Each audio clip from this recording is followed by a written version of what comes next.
here's what would happen if you could travel through time. How many times have you wished you could jump in a time machine and skip that boring meeting? Or choose a better comeback in that argument last week?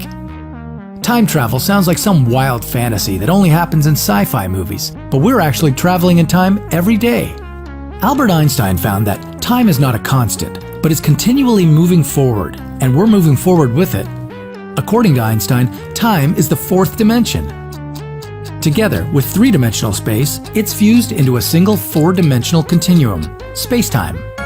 If you think of traveling in space, moving upwards is a bit of a challenge, unless we get on a plane, or at least take the stairs. So maybe we just haven't come up with a proper machine to travel in time yet. Theoretically, building a time machine is possible, but it wouldn't look like this, or like this. Rather, more like this. Because the secret to time travel isn't in some exotic form of matter, what you'd need is a spaceship that could travel almost as fast as light. Einstein's theory of relativity taught us that the faster we move through space, the slower we move in time. Let's assume you were in a spaceship, traveling at 99.9% the speed of light, to a potentially habitable exoplanet some 40 light years away. You find some primitive life forms and speed back to Earth to share your discovery. But when you finally make it back to Earth, you discover that all your colleagues are now very, very old. From your perspective, you'd only been gone for about 2 years. For people on Earth, you'd been gone for 80. This phenomenon is known as time dilation. It's not likely to happen to you though, because traveling at the speed of light isn't quite possible with the technology we have now. The fastest piloted vehicle we've ever created, Apollo 10, reached a speed of 11,000 meters per second.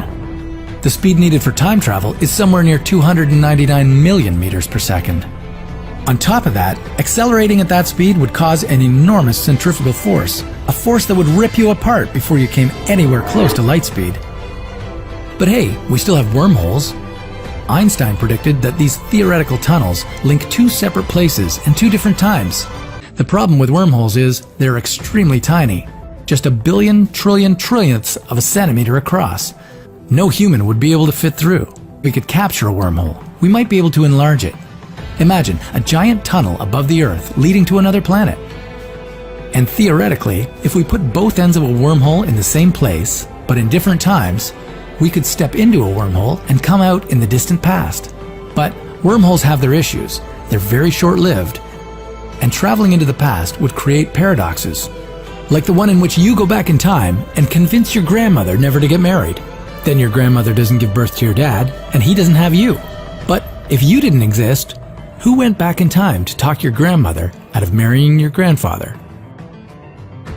Time is linear. It only goes forward. For that reason, we can only travel into the future, not to the past.